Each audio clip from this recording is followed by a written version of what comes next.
نحمده ونصلي ونسلم على رسوله الكريم اما بعد بسم الله الرحمن الرحيم عن ابن عمر قال قال رسول الله صلی اللہ علیہ وسلم. اس سے آگے والی حدیث عن عائشہ ان ابا بکر دخل على رسول الله صلی اللہ علیہ وسلم فقال انت عتیق اللہ من النار فَيَوْمَئِذٍ سُمِّيَ عَتِيقًا رواہ الترمذی. حضرت عائشہ صدیقہ رضی اللہ تعالی عنہا سے روایت ہے کہ حضرت ابوبکر صدیق رضی اللہ تعالیٰ عنہ رسول پاک صلی اللہ تعالی وسلم کے بارگاہ میں حاضر ہوئے تو آقا نے فرمایا انت عتیق اللہ من النار، ابو بکر تم اللہ کی طرف سے آگ سے آزاد ہو، تم اللہ کی طرف سے آگ سے آزاد ہو. فَيَوْمَئِذٍ سُمِّيَ عَتِيقًا، تو اسی وقت آپ کا نام عتیق رکھا گیا. حضرت ابو بکر صدیق رضی اللہ تعالی عنہ کا ایک نام عتیق ہے. یہ بشارت اور خوشخبری ہے حضرت ابو بکر صدیق کے لیے. عتیق کے معنی پرانا کے آتے ہیں، بہت پرانا. کعبہ معظمہ کو بیت عتیق کہتے ہیں، پرانا گھر. تو چونکہ اول مسلمین سب سے پہلے ایمان لانے والوں میں حضرت ابو بکر صدیق کا نام ہے، اس وجہ سے بھی. اور عتیق معنی آزاد، تو یہ مژدہ اور بشارت ہے حضرت ابو بکر صدیق کے لیے کہ اللہ تعالیٰ نے انہیں، حضور نے فرمایا اللہ کی طرف سے تم جہنم آگ سے آزاد ہو. ان ابن عمر قال قال رسول اللہ صلی اللہ علیہ وسلم انا اول من تنشق عنہ الارض ثم ابو بکر ثم عمر ثم اتى اہل البقیع فیحشرون معی ثم انتظر اہل مکہ حتی احشر بین الحرمین. حضرت عبداللہ بن عمر رضی اللہ تعالی عنہ سے روایت ہے، فرماتے ہیں سرکار صلی اللہ علیہ وسلم نے فرمایا میں پہلا وہ شخص ہوں کہ جس سے زمین کھولی جائے گی، جو پہلے زمین سے نکلے گا میں وہ پہلا انسان ہوں. جب سور پھونکا جائے گا دوسری مرتبہ، اس وقت سب لوگ اپنی قبر سے نکلیں گے، یہ حدیث میں عرض کر چکا ہوں. تو حضرت عبداللہ بن عمر کہتے ہیں آقا فرماتے ہیں انا اولو، میں وہ پہلا شخص ہوں کہ جس سے زمین کھولی جائے گی، میں باہر آؤں گا. ثم ابو بکر ثم عمر، پھر ابو بکر پھر عمر، پھر یہ باہر آئیں گے. ثم اتی اہل البقیع، پھر ہم لوگ بقیع والوں کے پاس جنت البقیع میں آئیں گے، بقیع والوں کے پاس آئیں گے. تو آقا فرماتے فیحشرون معی، پھر وہ میرے ساتھ جمع ہو جائیں گے.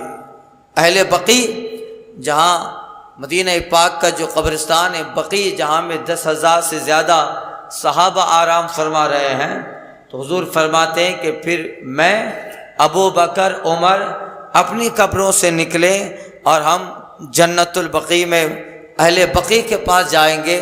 تو پھر آقا صلی اللہ علیہ وسلم فرماتے فیحشرون معی، پھر وہ میرے ساتھ اٹھائے جائیں گے، یعنی وہ کھڑے ہوں گے. ثم انتظر اہل مکہ، پھر ہم لوگ مکہ والوں کا انتظار کریں گے. حتی احشر بین الحرمین، یہاں تک کہ ہم دونوں حرموں کے درمیان حشر کیے جائیں گے. دونوں حرم کے درمیان ہم جو ہے حشر کیے جائیں گے. یعنی روایت میں مطلب یہی ہے کہ آقا علیہ الصلوۃ والتسلیم اس حدیث پاک کا مطلب کہ حضور بنفس نفیس جنت البقیع میں تشریف لے جائیں اور اس بقیع والے پھر اٹھیں گے. حشر کے لیے جانا ہے، میدان شام میں جانا ہے. جب حشر قائم ہوگا تو سب اپنی قبروں سے اٹھیں گے سرکار، اور ان کے بعد ابو بکر، عمر، پھر بقی والے. اور اس حدیث کا مطلب یہ ہے کہ سرکار اسی جگہ انتظار کریں گے یہاں تک کہ مکہ کے لوگ جو قبرستان میں مدفون ہیں وہ اٹھ کر یہاں آئیں گے. اور ایک حدیث میں آیا ہے کہ سرکار صلی اللہ علیہ وسلم اہل بقیع کو لے کر چلیں گے اور وہاں سے مکہ کے قبرستان سے لوگ اٹھ کر آئیں گے، اور یہ مکہ و مدینہ دونوں کے درمیان بیچ میں ان کی ملاقات ہوگی.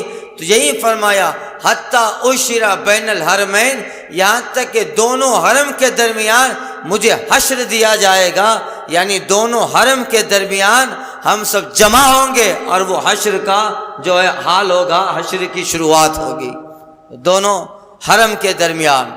تو یہ پہلے پھر لوگ اپنے اپنے مقام و منصب سے اپنی اپنی قبروں سے اٹھائے جائیں گے، اور پھر یہاں سے لوگ ملک شام جائیں گے، سیریا شام میں جائیں گے جہاں پہ حشر ہونے والا ہے ملک شام میں.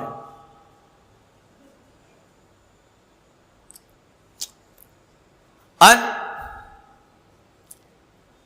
ابی ہریرہ قال رسول اللہ صلی اللہ علیہ وسلم اتانی جبریل فاخذ بیدی فارانی باب الجنہ الذی يدخل منه امتی فقال ابو بکر یا رسول اللہ وددت انی کنت معک حتی انظر الیہ فقال رسول اللہ صلی اللہ علیہ وسلم اما انک یا ابا بکر اول من يدخل الجنۃ من امتی.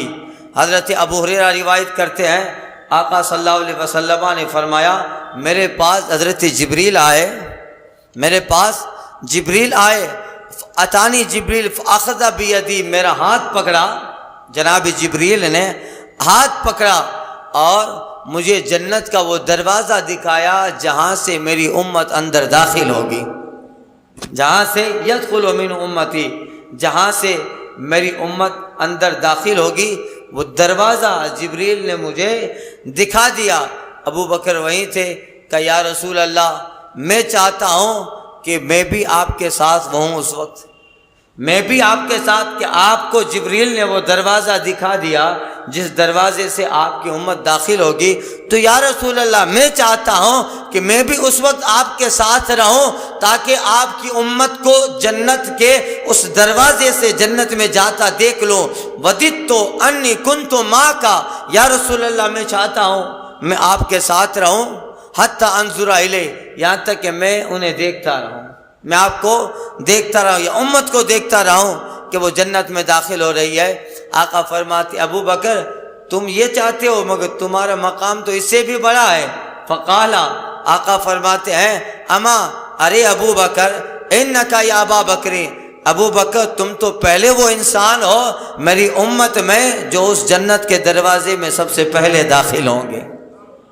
تم دیکھنے کو کہتے ہو کہ میں دیکھوں کہ امت جاتی رہے، دیکھنے کی بات نہیں، تمہارا مرتبہ تو ابو بکر بہت بڑا ہے، امت بعد میں جائے گی، پہلے دروازے میں تم داخل ہوں گے، پہلے دروازے میں تم داخل ہوں گے.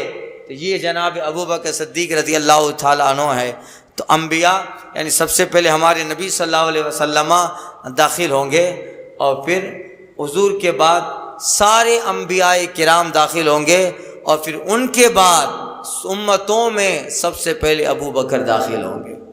ظاہر بات ہے جب ابو بکر داخل ہوئے اب ان کے بعد جو بھی داخل ہوگا سب کو دیکھ رہے ہیں، سب کو دیکھ رہے ہیں کون کون آ رہا ہے. اور تو حضرت ابو بکر تو یہ خواہش کرتے تھے، مگر آقا فرماتے ہیں اولو من يدخل الجنۃ من امتی، ابو بکر تم پہلے وہ انسان ہو میری امت کے جو سب سے پہلے اسی جنت کے دروازے سے جنت میں داخل ہوں گے.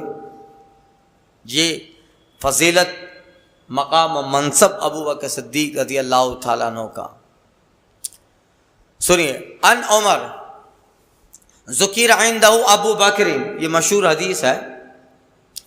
فبکا وقال وددت ان عملی کلہ مثل عمله یوما واحدا من ایامی ولیلۃ واحدہ من لیالی، اما لیلۃ فلیلۃ سار مع رسول اللہ صلی اللہ علیہ وسلم الی الغار فلما انتہیا إليه قال والله لا تدخل حتى أدخل قبلك فإن كان في شيء أصابني دونك. فدخل فكسحه ووجد في جانبي ثقبا فشق إزاره وصدها به وبقي منها 2 فألقاهما رجليه ثم قال لرسول الله صلى الله عليه وسلم ادخل.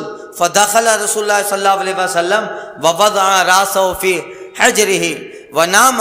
فلدغ أبو بكر في رجله من الجحر ولم يتحرك فمخافة أن ينتبه رسول الله صلى الله عليه وسلم فسقطت دموعه على وجه رسول الله فقال ما لك يا أبا بكر؟ قال لدغت فداك أبي وأمي. فتفل رسول الله صلى الله عليه وسلم فذهب ما يجد ثم انتقل إليه وكان سبب موته. وأما يومه فلما قبض رسول الله صلى الله عليه وسلم ارتدت العرب وقالوا لا نؤدي زكاة فقال لو منعوني إقالة لجاهدتهم إليه عليه. فقلت يا خليفة رسول الله صلى الله عليه وسلم تألف الناس وارفق بهم. فقال لي أجبار في الجاهلية وخفار في الإسلام إنه قد انقطع الوحي وتم الدين أينقذ وأنا حي. رواہ روزائن. حضرت فاروق اعظم کہتے ہیں کہ ایک دن ہماری مجلس میں ابو بکر کا ذکر چھڑ گیا. یہ بات جو ہے اس وقت کی ہے جب حضرت ابو بکر صدیق رضی اللہ تعالی عنہ وصال فرما گئے ہیں یا فاروق اعظم کی خلافت کا زمانہ ہے.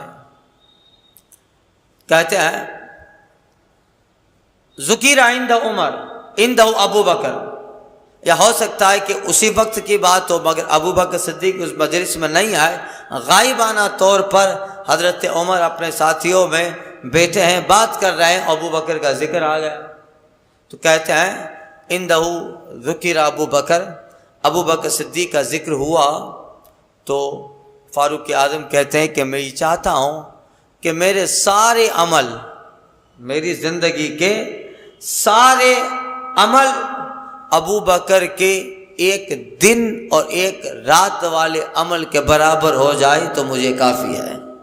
میرے زندگی کے سارے عمل ابو بکر کے صرف 2 عمل کے برابر ہو جائے. ایک ابو بکر کا صبح والا عمل دن والا عمل, ایک ابو بکر کا رات والا عمل. ان دونوں عمل کے برابر اگر میرے سارے عمل ہو جائیں تو مجھے کچھ نہیں چاہیے, یہ دونوں عمل میرے لیے کافی ہے. کیا ہے؟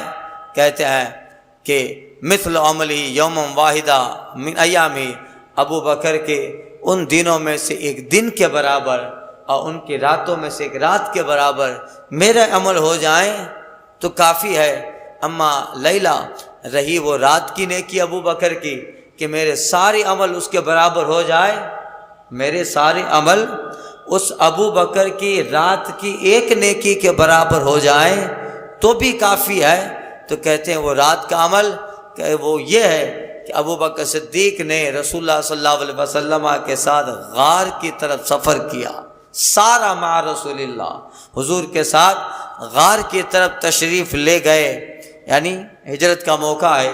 اور ابو بکر صدیق رضی اللہ تعالی عنہ حضور کے ساتھ ہجرت کے لیے نکلے. اور غار کا واقعہ جو پیش آیا, اور جب یہ غار کے پاس پہنچے تو حضرت ابو بکر صدیق کہتے ہیں واللہ حضور قسم اللہ کی آپ اندر داخل نہیں ہوں گے یہاں تک کہ میں آپ سے پہلے اندر داخل ہوتا ہوں. فَإِنْ كَانَ فِي شَيْءٌ, اگر اس میں کوئی چیز ہو جو نقصان پہنچاتی ہو, أَصَابَنِي دُونَكَ, تو وہ مجھے نقصان پہنچائے, آپ محفوظ رہیں, آپ محفوظ رہیں, پہلے میں اندر داخل ہوتا ہوں. فَدَخَلَ, تو حضرت ابو بکر صدیق داخل ہوئے. فَكَسَفَهُ, اور حضرت ابو بکر صدیق داخل ہوئے, اسے بہت صاف کیا. اور جب صاف کر رہے تھے وجد فی جانب ثقبا, تو اسی غار کے ایک کنارے میں ایک جانب میں سوراخ پا لیا, سوراخ تھا. تو کیا کیا؟ فشق ازارہ, تو حضرت ابو بکر صدیق رضی اللہ تعالیٰ عنہ نے اپنا تہبند پھاڑ دیا, اپنی لنگی شریف تہبند پھاڑا اور اس سے سوراخ بند کر دیا, سوراخ. اور جتنا ہو سکا سوراخ کئی تھے بند کر دیا، وصدھا بھی، اور اس سے سوراخ بند کر دیا، وبقی منہ اثنان، مگر 2 سوراخ باقی رہ گئے، کپڑا ختم ہو گیا، 2 سوراخ باقی رہے، کپڑا ختم ہو گیا۔ القمہما رجلہ، تو کیا کیا، اپنا پاؤں پھیلا دیا اور اپنے پاؤں کا انگوٹھا ان دونوں سوراخ پہ لگا دیا، ایک پاؤں دوسرا پاؤں، دونوں سوراخ پہ ایک ایک پاؤں کا انگوٹھا لگا دیا۔ ثم قال علی رسول اللہ، پھر آقا صلی اللہ علیہ وسلم سے عرض کی، یا رسول اللہ آئیے، تشریف لے آئیے۔ پھر حضور داخل ہوئے، فدخل رسول اللہ ووضع راسہ فی جحرہ، حضور داخل ہوئے، آرام کیے، اور سرکار نے اپنا سر پاک ابو بکر کی گود میں رکھا، وناما، اور حضور آرام کرنے لگے، سو گئے، آرام کرنے لگے آقا۔ پھر کیا ہوا، فلدغا، پھر اس سوراخ میں سانپ تھا، اس نے ابو بکر صدیق کو ڈنک مارا، ڈنس لیا، جب درد بڑھا، فلدغ ابو بکر فی رجلہ من الجحر، اور اس سوراخ میں جو سانپ تھا اس کی وجہ سے ابو بکر صدیق کے پاؤں میں ڈس لیا گیا، ولم یتحرک، مگر ابو بکر صدیق اپنا پاؤں نہیں حرکت کر رہے ہیں، سرکار زانوں پہ آرام کر رہے ہیں۔ اگر ابو بکر صدیق اپنے پاؤں کو حرکت دیتے ہیں تو حضور کے آرام میں خلل ہوتا ہے۔ کہتے ہیں حضرت جو ہے عمر کہ کیا ہوا، کہتے ہیں لم یتحرک، حرکت نہیں کی ابو بکر صدیق نے، اس ڈر سے کہ سرکار صلی اللہ علیہ وسلم کو جو ہے نیند میں خلل ہو، فسقطت، تو پھر حضور جب ابو بکر صدیق کا درد بڑھ گیا تو کیا ہوا، فسقط دم علی وجہ رسول اللہ، درد کی وجہ سے آنکھوں سے آنسو نکلے، اور وہ آنسو سرکار کے چہرے انور پہ جب گرتے ہیں، آقا نے آنکھ کھولی اور فرمایا ما لکا یا ابا بکر، اے ابو بکر کیا ہوا؟ حضرت ابو بکر کہتے ہیں لدغت فداک ابی و امی، یا رسول اللہ میرے ماں باپ آپ پہ قربان، مجھے ڈس لیا گیا، میرے ماں باپ آپ پہ قربان۔ اللہ اللہ، یہ ابو بکر صدیق کی انتہا درجہ کی محبت ہے کہ اس سچویشن میں بھی ادب کا دامن نہیں چھوڑا۔ ادب کا دامن، اگر سانپ آ جائے تو پھر اس وقت القاب نہیں لیے جاتے ہیں، بالکل سانپ قریب میں ہے اور کہے جائے گا، اس کو لقب سے پکارا جائے، حضرت والا فلاں بن فلاں، اور ذرا آپ اپنے سر کو تکلیف دیجئے اور پیچھے کی طرف بوڑھیے، آپ کے دائیں قدم کے قریب میں ایک سانپ، اب اتنا لمبا کرو گے تو تب تک ڈس لے گا، تو اس کو کہتے ہیں حالت مفاجات، یعنی بہت اچانک کی حالت ہوتی ہے، اس وقت القاب چھوڑ دیا جاتا ہے، مقصد بیان کیا جاتا ہے۔ سانپ اتنا کہہ دیا جائے، سمجھ لے گا کہ کہیں آس پاس میں سانپ ہے، کہیں آس پاس میں سانپ ہے، اب وہ لمبا کرے گا تو پھر اس میں بھی ڈس لے گا۔ مگر ابو بکر صدیق کی محبت دیکھیے، اس وقت آنکھ کھلی تو اب کب سے درد ہو رہا ہے تو کہنا چاہیے حضور جلدی اٹھ جائیے، اپنا جو ہے سر پاک ہٹائیے، میں پاؤں ہٹاؤں، اندر مجھے کسی نے ڈس لیا ہے، یہی ہوتا، یہی کہنا چاہیے تھا، مگر محبت کے اس سچویشن میں بھی ادب کا دامن نہیں چھوڑا، ایسے ہی لیتے ہیں اور فرماتے فداک ابی و امی، آقا میرے ماں باپ آپ پہ قربان، لدغت تو ڈس لیا گیا ہوں۔ اللہ اللہ، محبت تو دیکھیے، اس وقت بھی کہہ رہے ہیں میرے ماں باپ آپ پہ قربان، ڈس لیا گیا ہو، یعنی محبت پہلے ہے، مقصد بعد میں بیان کر رہے ہیں۔ لدغت تو یا رسول اللہ میں ڈس لیا گیا، میرے ماں باپ آپ پہ قربان۔ فتفل رسول اللہ، سرکار نے اپنا لعاب دہن لگا دیا، فذهب ما یجد ہو، جو درد تھا ابو بکر کو وہ غائب ہو گیا، جو درد تھا وہ چلا گیا۔ ثم انتقضى علیہ، وہ درد حضرت ابو بکر کا زائل ہو گیا، مگر پھر اس کا اثر رہتا، اس کا اثر رہتا، یہاں تک کہ ثم انتقضى علیہ، پھر وہ لوٹتا کبھی کبھی سال میں ایک مرتبہ لوٹدا، وکانا سبب موتی، اور یہ درد ہی حضرت ابوبکر صدیق کی موت و وفات کا سبب بنا کہ وہ زہر ہر سال اود کر کے آتا، اور اس میں بھی حکمت الہی تھی کہ سانپ کے کاٹنے سے بھی اللہ شہادت کا درجہ دیتا ہے، تاکہ محبوب کے پہلو میں ابو بکر و عمر ہیں، دونوں کا مقام مقام شہادت ہے، دونوں کا مقام شہادت ہے۔ تو وکانا سبب موتی، اور وہی ابو بکر صدیق کے وفات کا سبب ہوا کہ زہر اود کر کے آتا۔ تو یہ رات والی نیکی، یہ کیا ہے؟ رات والی نیکی ہے۔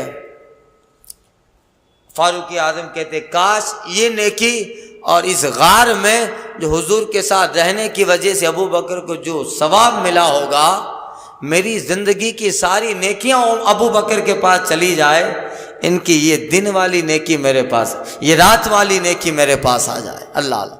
اور دن والی نیکی کا اما یوم ہو، اور رہی ابو بکر صدیق کی دن والی نیکی، فلما قبض رسول اللہ صلی اللہ علیہ وسلم، کہ جب سرکار وفات پا گئے تو عرب کے بہت سارے قبیلے مرتد ہو گئے، عرب کے بہت قبائل مرتد ہو گئے۔ وقالو، لوگ کہنے لگے لا نؤدی زکاۃ، ہم زکوٰۃ نہیں دیں گے۔ عرب کے قبیلے مرتد ہو گئے، زکوٰۃ کا انکار کیے کہ ہم زکوٰۃ نہیں دیں گے۔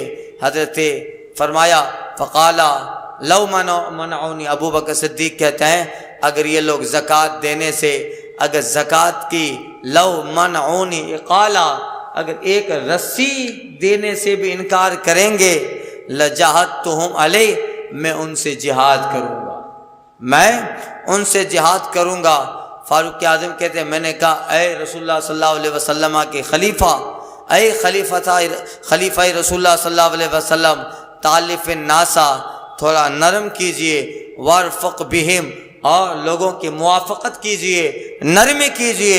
حضور پردہ فرما گئے، اور ابھی حالات ایسے ہیں، اب اتنا بڑا ڈیسیزن کہ اب جو ہے یہ لوگ مرتد ہو گئے زکوٰۃ کا انکار کرنے تھے، اب ان کے پاس لڑنے جائیں گے، ویسے ہی آلریڈی لوگ کم ہے، اسامہ بن زید کا لشکر سرکار نے روانہ کر دیا تھا، اب تھوڑی نرمی کیجیے حالات کو دیکھ کر۔ یہ ابو بکر صدیق سے فاروق اعظم نے کہا، تو حضرت ابو بکر کہتے ہیں فقال لی، فاروق اعظم کہتے ہیں مجھ سے ابو بکر نے کہا او عمر اجبار فی الجاہلیہ، زمانہ جاہلیت میں بہادر تھے، وخوار فی الاسلام، اسلام میں آ کے نرم ہو گئے، اسلام میں آ کے نرم ہو گئے۔ انہو قد انقطع الوحی، سنو عمر وحی بند ہو گئی، وحی بند ہو گئی، اب کوئی نیا حکم نہیں آئے گا، اب جو ہے اس کو ہمیں ہی سنبھالنا ہے۔ انقطع الوحی، وحی ختم ہو گئی، وحی کا سلسلہ ختم ہو گیا۔ تم الدین، دین مکمل ہو گیا، اب نہ کمی ہے نہ زیادتی، اب دین میں نہ کوئی کمی کرے نہ کوئی زیادتی کرے، اب جو ہے وہی دین ہے، کوئی کمی کرے تو جنگ کروں گا، زیادتی کرے تو جنگ کروں گا۔ اب ختم ہو گئی، وہی کا سلسلہ ختم ہو گیا، تم الدین، اور اے امت دین مکمل ہو گیا۔ اینقض وانا حی، کہ ابھی بھی لوگ کمی کریں گے جبکہ میں زندہ ہوں، کہ جب تک میں زندہ ہوں تب تک تو یہ نہیں چلنے دوں گا، میں جنگ کروں گا، جہاد کروں گا۔ تو یہ دن والی نیکی ہے۔ فاروق اعظم کہتے ہیں وہ غار والی رات کی نیکی، یہ دن والی ابو بکر کی نیکی، کوئی جو ہے اتنا بڑا مقام اور اتنا بڑا منصب ان نیکیوں سے اللہ نے جو انہیں ثواب عطا فرمایا ہے۔ فاروق اعظم کہتے ہیں کہ یہ دو نیکی ابو بکر کے مجھے آ جائے اور میری ساری نیکیاں اللہ ابو بکر کو دے دے۔ یہ بتائیے، تو دو نیکی ابو بکر صدیق کی ایسی ہے، ایسے تو اور ہزاروں نیکیاں حضرت ابو بکر صدیق کی ہے۔ اللہ اللہ۔ ایک دن حضرت عائشہ صدیقہ رضی اللہ تعالی عنہا سرکار کے ساتھ تشریف فرما ہے، چاندنی رات ہے، ستارے آسمان پہ جھلملا رہے ہیں۔ حضرت عائشہ کہتی یا رسول اللہ، آپ کی امت میں کوئی ایسا خوش نصیب بھی ہے جس کی نیکیاں آسمان کے تاروں کے برابر ہوں، آسمان کے تاروں کے برابر ہو؟ آقا کہتے ہاں عائشہ وہ عمر ہے جن کی نیکیاں آسمان کے تاروں کے برابر ہیں، وہ عمر ہے۔ حضرت عائشہ کہتی ہے کہ میرے دل میں تو خیال تھا کہ میرے باپ ابو بکر کا نام لیں گے، میرے باپ ابو بکر کا نام لیں گے۔ اللہ اللہ کفا ابھی فمالی ابھی، تو میرے باپ ابو بکر ان کی نیکیاں کیا ہوئی؟ آقا فرماتے عائشہ عمر کی ساری نیکیاں ابو بکر کی ایک نیکی، عمر کی ساری نیکیاں ابو بکر کی ایک نیکی۔ تو یہ اس حدیث سے پتہ بھی کیا چلا؟ حضور فرماتے ہیں ہاں عمر کی نیکیاں آسمان کے تاروں کے برابر بلکہ اس سے زیادہ ہے۔ پتہ چلا حضور کو معلوم ہے عمر کی نیکیاں کتنی ہیں، سب سے بڑی بات حضور کو معلوم ہے آسمان میں تارے کتنے ہیں، آسمان میں تارے کتنے، تبھی رسول اللہ فرما رہے ہیں اس کے برابر نیکیاں ہیں، یعنی یہ غیب ہے رسول اللہ صلی اللہ علیہ وسلم۔ آگے باب مناقب عمر، فاروق اعظم کی فضیلت کا بیان، مناقب کا بیان۔ تو عمر بن خطاب فاروق اعظم خلیفہ ثانی ہیں، انشاءاللہ ان کے تعلق سے احادیث میں جو ذکر ہے کل کے بیان میں۔ الفاتحہ۔